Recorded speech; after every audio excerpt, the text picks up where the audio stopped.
Supreme court में military courts के खिलाफ केस सुनने वाला बेंच दूसरी बार टूट गया। जस्टिस मंसूर अली शाह ने खुद को बेंच से अलग कर लिया। जस्टिस मंसूर अली शाह ने कहा कि मैं मजीद इस बेंच का हिस्सा नहीं रह सकता। दौरान समाअत वफाकी हुकूमत ने जस्टिस मंसूर अली शाह पर एतराज उठाया।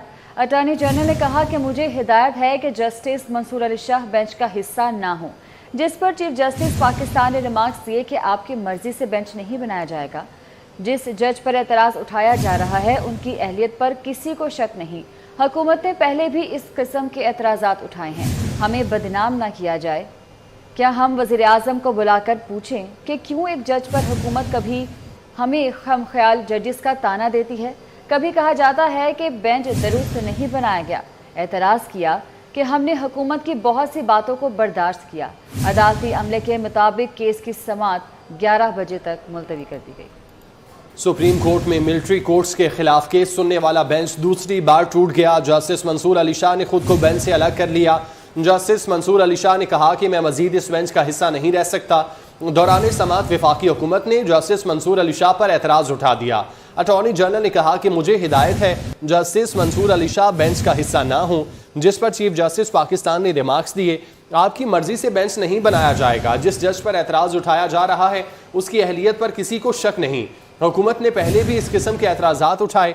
हमें बदनाम न किया जाए। क्या हम वज़ीर आज़म को बुलाकर पूछें कि क्यों एक जज पर हुकूमत कभी हमें हम ख्याल जजिस का ताना देती है। कभी कहा जाता है बेंच दुरुस्त नहीं बनाया गया।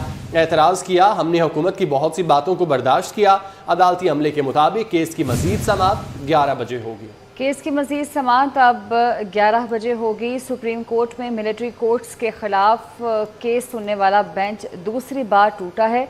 जस्टिस मंसूर अली शाह ने खुद को इस बेंच से अलग कर लिया है और कहा है कि मैं इस बेंच का मज़ीद हिस्सा नहीं रह सकता। समाअत के दौरान वफाकी हुकूमत ने जस्टिस मंसूर अली शाह पर एतराज़ उठाया था।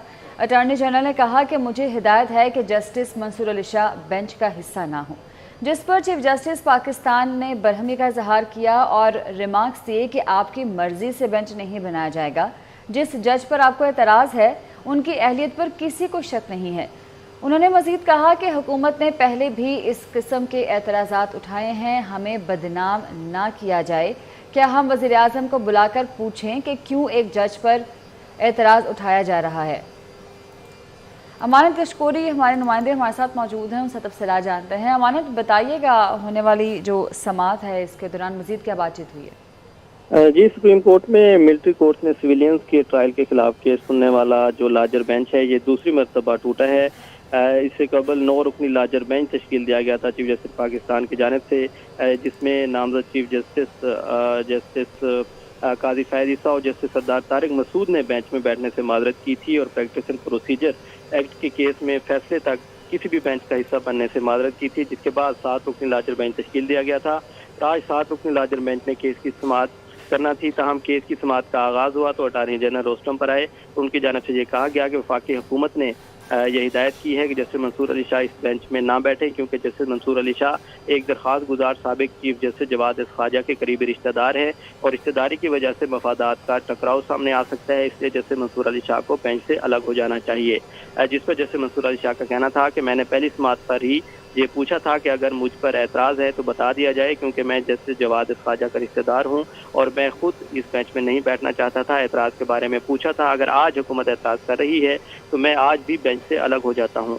जिस पर चीफ जस्टिस पाकिस्तान उमर अता बंदयाल ने बरहमी का इजहार किया और ये कहा कि हुकूमत जो है मुसलसल के साथ बेंच पर एतराज़ात कर रही है। हमने बहुत तहम्मुल का मुजाहरा किया है। सुप्रीम कोर्ट ने बहुत बर्दाश्त किया। चीफ जस्टिस पाकिस्तान का कहना था कि हमने पंजाब में इंतखाबात का फैसला दिया तो उस पर अमल दरामद नहीं किया गया।